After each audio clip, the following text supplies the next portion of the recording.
And we're back with Kentucky Republican Senator Rand Paul. It's good to have you back, Senator. We hope you fully recovered. And by the way, happy birthday as well. Thank you. Thank you. I was wondering if I'd get any presents today, but I understand that the ethics rules of the Senate won't let me take any presents. But thanks for having me on. That's right. Well, your presence is our present. Thank you. How are you feeling, by the way? You know, a little better each day. It was sort of, I guess, a living hell for the first 4 or 5 weeks. You know, difficulty, couldn't get out of bed without assistance, 6 broken ribs, damage to my lungs, 2 bouts of pneumonia. I mean, it was really a tough go of it. But each day I feel a little bit better. You know, this last month I've been doing better. You haven't talked about the motivation for this, but I mean, there is an increased in politics today. Things have gotten a little bit uglier. Do you talk? Was that a part of what happened here? And do you talk about that with your colleagues? You know, my colleagues come up all the time and they want to make sure that there is some kind of deterrence because people don't want to think that it's open season on our elected officials. You know, I was also at the baseball field when we were shot at with semi-automatic fire, and, you know, Steve Scalise was severely wounded, and I was 10 feet from a young staffer who was shot in the leg. So, yeah, I've been involved in violent attacks twice in the last year, and so, yeah, we're very aware of it. And I think one of the things about motivations is people got obsessed, some in the media, about the motivations, but I think really, you know, we usually don't ask if someone's raped or mugged or whatever, why the person did it. We want punishment and deterrence, and I guess that's what I'm mostly about. I just don't think of any kind of motivation or justification, whether it's political or personal, to attack someone who's unaware from behind in their own yard. Sure, although if it's politically motivated, those who are involved in politics might think about changing the way they behave to change that climate. But maybe.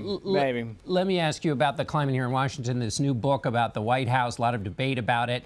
As a politician, the president has responded by talking about his mental stability. Why do you suppose he did that when instead he could say, forget this book, we've passed tax cuts, we're defeating ISIS, we've nominated a bunch of judges. Why do you think he did that?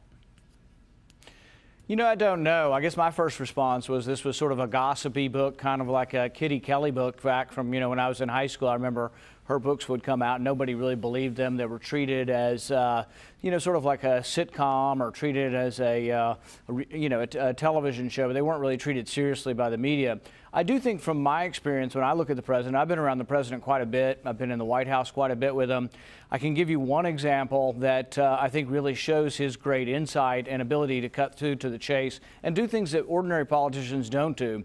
And that's when I took in the idea of letting individuals join together to buy insurance across state lines. Every politician, Republican and bureaucrat in Washington said we couldn't do it, and they hadn't done it in 30 years. He looked at the original law. He told his lawyers, look at the original law and see if the interpretation of these previous government attorneys have been correct. And he had the wherewithal just to say, no, we're going to let individuals join these groups so they can get cheaper insurance and perhaps better insurance as well, and perhaps get insurance for people who don't have insurance. But he did that because he's different than any other politician. And now we have all these, you know, wiseacres out there wanting to criticize and be presumptuous about trying to judge someone's intelligence. I can tell you he's got the wherewithal to do things that no politician's been able to do, and in a good way. Let me ask you a couple of policy questions on we talked about Section 702 of the FISA with the CIA director. You have held up a nomination of John Demers, and you're also talking about filibustering this. Why?